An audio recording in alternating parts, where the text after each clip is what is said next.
उर्दू के साथ नाइंसाफी नहीं चलेगी, नहीं चलेगी, नहीं चलेगी, नहीं चलेगी। उर्दू एक कौमी लैंग्वेज नहीं है। उर्दू इस मुल्क की बहुत पुरानी लैंग्वेज भी नहीं है। इस ज़बान को पहले मुग़ल सल्तनत के दौर में शुरू किया गया, दखनी उर्दू से शुरू हुआ मामला, और उर्दू को आज़ादी के बाद जब हमारा दस्तूर बना, आइन बना, उसको शेड्यूल लैंग्वेज में शामिल किया गया। इस दक्कन के इलाके में सिर्फ मुसलमान ही नहीं बल्कि तमाम तर दीगर कौमों के लोग भी उर्दू की बोली बोलते थे, उर्दू जानते थे। और आज भी हैदराबाद में जो तेलंगाना का इलाका है वहाँ पर उर्दू को वो हैसियत हासिल है जो कर्नाटक में हमें हासिल नहीं है। इसके बावजूद हम ये समझते हैं कि उर्दू के साथ जिस अंदाज में नाइंसाफ़ी की जा रही है इस बीजेपी हुकूमत में, ना सिर्फ कर्नाटक में बल्कि पूरे हिंदुस्तान भर में, अभी हालिया वक्त में नेशनल एजुकेशन पॉलिसी आई, उसमें भी उर्दू का जिक्र नहीं किया गया है, जबकि एक शेड्यूल लैंग्वेज होने की हैसियत से उसका जिक्र होना चाहिए था।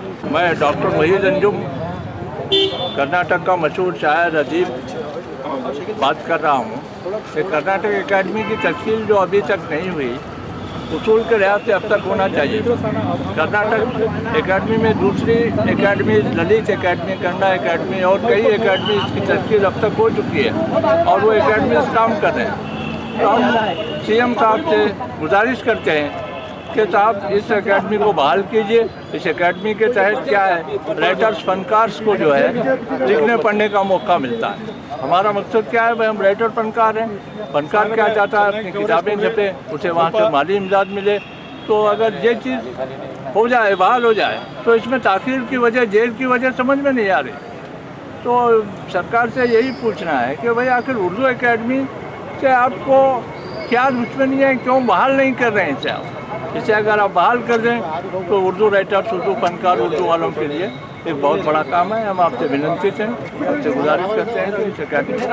और ये जो कर्नाटक की हुकूमत है उर्दू एकेडमी को नज़रअंदाज कर रही है। पहले तो जो भी इदारे होते हैं, जो भी एकेडमीज़ होती हैं, उनकी बहाली एक ऐसे सतह पे, तालीमी सतह पर, अदबी सतह पर बहुत ज़रूरी होती है, और उसको नज़रअंदाज करना ये दिखलाता है कि उर्दू के साथ इनकी एक सियासी दुश्मनी है।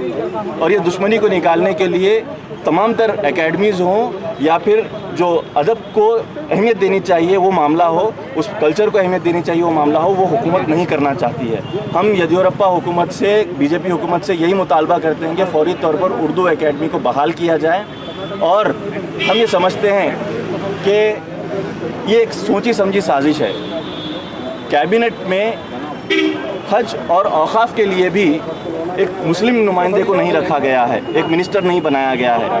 ये कितना बड़ा मुगालता है और ये कितना बड़ा अफसोसनाक मरहला है कि आप उर्दू को नज़रअंदाज करते हैं क्योंकि ये मुसलमान ज़्यादा बोलते हैं, और मुसलमान को हुकूमत में नहीं रखते हैं, कैबिनेट में नहीं रखते हैं, क्योंकि वो जो है आप उसको कैबिनेट में नहीं रखना चाहते हैं इस वजह से कि वहाँ पर कोई भी मुस्लिम नुमाइंदा उनके पास हुकूमत में मौजूद ना रहे।